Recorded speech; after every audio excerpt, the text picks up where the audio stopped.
não há ultrapassagem possível. O meu filho morreu com 33 anos, com uma situação de uma doença incurável, e durante 2 anos eu andei em luta, com o mesmo espírito que depois me ajudou quando fui operado à próstata. Andei em luta com ele, mas uma luta assim à moda mesmo dos hebreus, como usava o seu meio judeu. E eu então discuti com Deus, se quiser, pronto, discuti com a transcendência, discuti com aquilo em que acredito, por que motivo é que eu tinha perdido este filho, que era um filho por quem eu tinha uma especial dedicação, porque não era feliz. E, portanto, o mais velho é felicíssimo. Nesse aspecto herdou muitas coisas minhas. E este também tinha outros aspectos meus. Não era feliz no sentido de que, na fase final da vida, sim, mas durante algum tempo viveu com dificuldade em encontrar um caminho, falávamos muito sobre isso, tinha uma perspectiva da vida completamente diferente, dava as coisas que tinha aos outros, nunca teve a mais pequena ambição de nada, não vale a pena estar aqui a fazer a biografia, mas era um ser humano diferente, morreu com 33 anos e provavelmente o seu tempo de vida tinha terminado. Teve uma doença, mas o seu tempo de vida, ele tinha cumprido a sua vida, tinha chegado àquilo que a certa altura da vida quis ser, mas pronto, tinha-se realizado.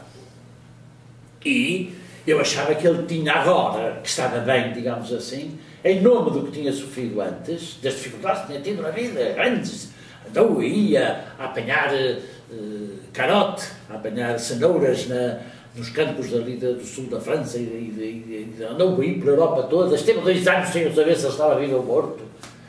Portanto, era um rapaz com o qual eu tinha uma relação muito profunda e em alguns aspectos dele era aquilo que eu gostaria de ter sido e não fui, que era um bocado anarquista, um bocado desligado das regras, sem regras. Eu lá, cá no fundo, eu gostaria de ser assim, mas não, fui sempre certinho, mas tinha saudade, uma saudade de não ter feito outro tipo de vida solta e tal. Bom, e ele fez, portanto eu gostava dele, nesse aspecto. Assim, parece que tu estás a realizar uma coisa que eu gostaria de ter feito, mas achei que não era bom, não era prudente, não era saudável. Não, eu fico aqui e não vou agora entrar nessas aventuras. Mas ele entrou mesmo na aventura da vida de uma forma radical, digamos assim, correndo riscos e tudo, de todas as maneiras. Bem, e eu discuti isso com Deus durante 2 anos, sem ser capaz de continuar a assistir à missa, não perdi a fé, digamos assim, no sentido de a fé é autêntica, mas não era capaz, na missa, de rezar a oração pelos que morreram. Chegava ali e calava. Não conseguia dizer aquilo. Estava zangado. Um dia, já se tinham passado 2 anos, sem eu saber como nem porquê, estava numa missa comum, não era nenhuma missa assim especial. Eu não faço culto de mortos e, portanto, nunca fui à campo onde ele está enterrado, não vou, nem do meu pai, nem de ninguém. As pessoas estão vivas comigo, eu não tenho nada que me preocupar com o sítio onde o seu corpo está a desfazer-se, não faz sentido, para mim não tem sentido de espécie nenhuma. Nunca fui nem à campa do meu pai, nem da minha mãe, nem dos meus irmãos, nem do meu filho. Nem vou, nem irei. E, portanto, era uma missa comum, vulgar, não era nenhuma missa de celebração, nem tinha nada a ver com ele, e sem eu saber como, saiu-me a oração por meu filho Daniel, que tinha o mesmo nome que eu tenho. Saiu-me aquela oração, eu disse, fiz a paz com Deus.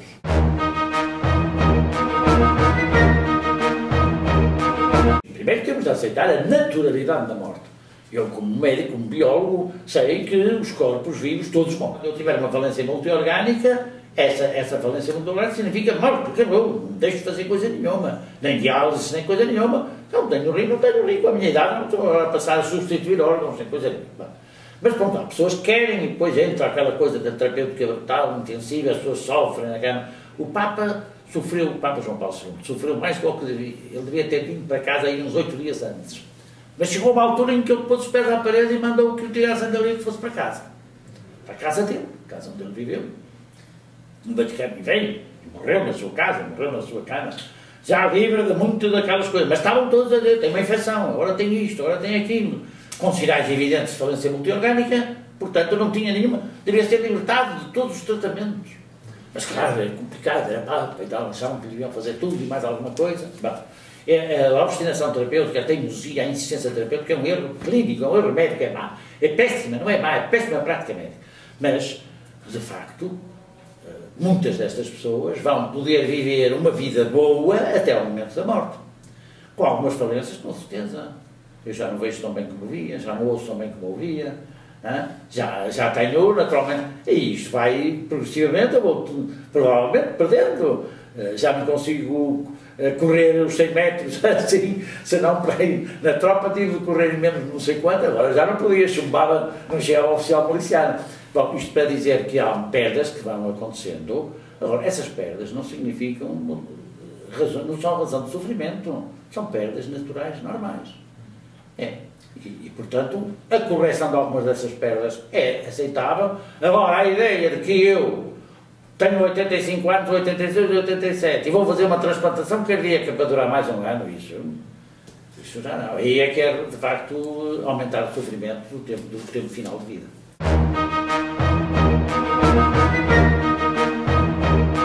Ninguém pode fazer, por exemplo, cuidado paliativo, cuidado relacionado com o final da vida, ninguém pode fazer se não tiver resolvido em si próprio o problema da sua própria morte. Tem de ter feito já o luto pela sua própria morte. E depois de ter feito, está em paz. Já morreu.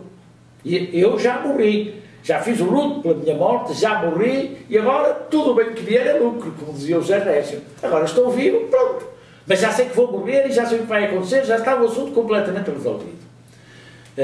Portanto, a morte para mim, vi muitas pessoas morrerem, tenho acompanhado algumas, até ao próprio momento da morte, coisa que não é muita gente que o faz, porque afastam-se na altura, às vezes até os familiares. O momento da morte é um momento de paz.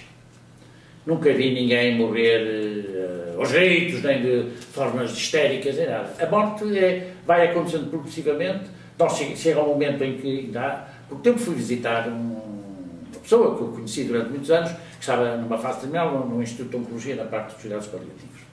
Eu lá estive ali com ele um bocado, e depois, a certa altura, ele disse-me: ó professor, isto é aquelas coisas que acontecem na vida.